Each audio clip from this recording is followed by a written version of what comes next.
여러분 안녕하십니까? 수원회생법원 회생위원 출신 안양법무사 홍종기입니다. 오늘은 개인회생을 준비하시는 분들이 꼭 알아야 할 기각사유 3가지를 알려드리겠습니다. 기각이라는 건 한마디로 법원이 당신의 회생 신청을 받아주지 않겠다는 뜻입니다. 신청서를 내고 마냥 기다렸는데 기각되었습니다. 이 한 줄로 끝나는 경우가 정말 많습니다. 그런데 그 이유를 보면 대부분 비슷한 패턴이에요.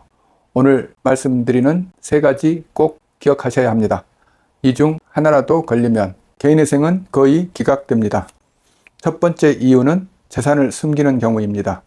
예를 들어 회생 신청하기 전에 자동차를 가족 이름으로 바꿔놓거나 통장에 있는 돈을 현금으로 인출해 집에 숨겨두는 경우가 있겠죠.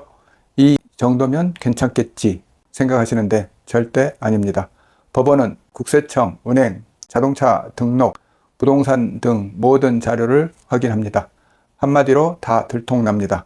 제가 회생위원으로 있으면서 이런 말을 정말 많이 들었어요. 설마 이것까지 알겠어요? 그런데 다 알아요. 예를 들어 어떤 분은 2천만 원짜리 자동차를 신청 전에 아들 명의로 넘겼어요. 생활비 때문이라고 했지만 사용 내역을 하나도 증명하지 못했습니다. 결국 법원은 이렇게 판단할 수 있습니다. 채권자를 속이려는 행동이다. 그래서 기각 위험이 있습니다. 팁 하나 드리면 재산을 처분했다면 숨기지 말고 언제, 왜, 어디에 썼는지 구체적으로 적으세요. 법원은 숨긴 사람보다 솔직히 밝힌 사람을 더 믿습니다. 두 번째는 신청할 땐 몰랐는데 나중에 재산이 드러나는 경우예요. 이게 생각보다 진짜 많아요. 예를 들어 예전에 해약한 보험금이 남아있거나 추후에 수령할 연금이 있다거나 퇴직금이 곧 나올 예정이라면 이것도 신고해야 합니다. 나중에 그건 몰랐어요. 이 말 법원에서는 통하지 않습니다. 왜냐하면 법원은 이렇게 생각해요. 몰랐다는 건 확인 안 했다고 받아들일 수 있습니다. 결국 불성실 신고로 기각될 가능성이 있습니다.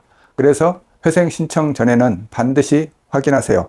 신용정보원, 보험금, 조회 서비스, 자동차 등록 원부, 예금 잔액 증명서까지 다 뽑아 보세요. 세 번째는 법원 요청에 아무 대응을 안 한 경우예요. 예를 들어 법원에서 소득 증빙 추가로 내세요. 변제 계획서 보정하세요. 이렇게 문서가 오는데 바빠서 못 봤어요. 시간이 없어서 못 보냈어요. 이런 경우가 제법 많습니다.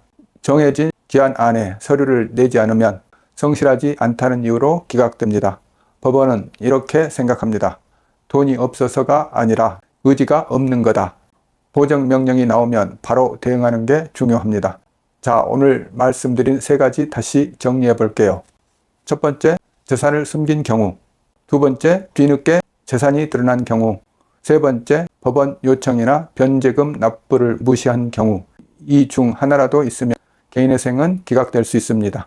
하지만 반대로 이 3가지를 미리 알고 준비하면 법원은 이 사람은 성실하다고 봅니다. 법원은 돈이 없는 사람을 돕는 곳이지 숨기는 사람을 봐주는 것이 아닙니다. 저는 수원회생법원에서 회생위원으로 일하면서 기각됐다가 다시 인가받은 분들도 많이 봤습니다. 결국 중요한 건 진심과 성실함이에요. 혼자 고민하지 마시고 저와 같은 전문가에게 상담하길 권해드립니다. 여러분의 상황에 딱 맞는 해결책을 함께 고민하겠습니다. 오늘 영상 도움 되셨다면 구독, 좋아요 부탁드리고 궁금한 점 댓글 남겨주세요. 감사합니다.